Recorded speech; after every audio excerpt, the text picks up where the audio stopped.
દ્વિઘાત સમીકરણના સૂત્રની રીત હવે આપણે ભણીશું। તો દ્વિઘાત સમીકરણના આપણે બે રીતો ભણવાની છે, એક અવયવીકરણની રીત જે આપણે ઓલરેડી ભણી ગયા, બીજી રીત છે સૂત્રની રીત।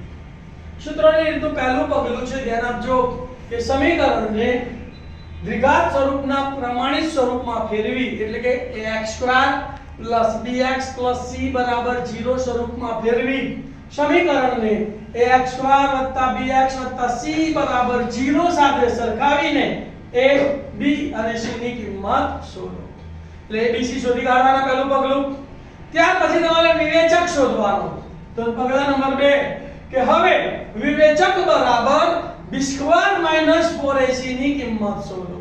વિવેચક બરાબર b² - 4ac ની કિંમત શોધો। આ જવાબમાં ત્રણ વિકલ્પો આવે, કાં તો જવાબ ધન સંખ્યા આવે, કાં તો જવાબ ઋણ આવે અને કાં તો જવાબ શૂન્ય આવે। તો ત્રણેયના ઉકેલ અલગ અલગ છે। તો નંબર 1 કે જો b² - 4ac greater than 0 એટલે 0 કરતા મોટો એટલે ધન સંખ્યા હોય તો શું?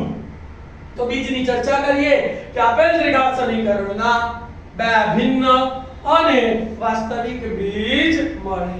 આ ચર્ચા લખ્યા પછી તમારા સૂત્રની અંદર કિંમતો મૂકીને સાદુરૂપ આપો એટલે તમારો દાખલો પૂરો। તો પહેલું બીજ એને આપણે આલ્ફા કહીએ, તો આલ્ફા બરાબર -b પ્લસ વર્ગમૂળમાં b² - 4ac/2a અને બીટા બરાબર -b માઈનસ વર્ગમૂળમાં b² - 4ac/2a।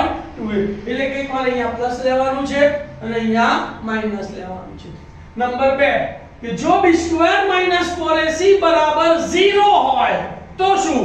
તો આપેલ દ્વિઘાત સમીકરણના બે સમાન વાસ્તવિક બીજ મળે છે। બોલો, જો b² - 4ac બરાબર 0 તો આપેલ દ્વિઘાત સમીકરણના બે સમાન વાસ્તવિક બીજ મળે છે।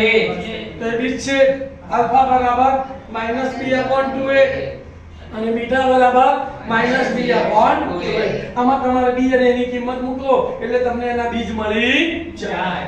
ત્રીજી શરત કે જો b² - 4ac લેસ ધેન 0 એટલે શૂન્ય કરતા નાનું એટલે ઋણ સંખ્યા હોય તો ઋણ સંખ્યાનું વર્ગમૂળ નીકળે નહીં અને વર્ગમૂળ ના નીકળે તો એનો ઉકેલ શક્ય નથી। તો આપેલ દ્વિઘાત સમીકરણના વાસ્તવિક બીજ ન મળે। તો શું યાદ રાખવાનું છે? બોલો, b² - 4ac ધન સંખ્યા હોય તો બે ભિન્ન અને વાસ્તવિક બીજ મળે, b² - 4ac 0 હોય તો બે સમાન વાસ્તવિક બીજ મળે અને b² - 4ac ઋણ સંખ્યા હોય તો દ્વિઘાત સમીકરણના વાસ્તવિક બીજ મળે નહીં। તો આ હતી સૂત્રની રીત, તમારે એને મોઢે કરી કાઢવાનું।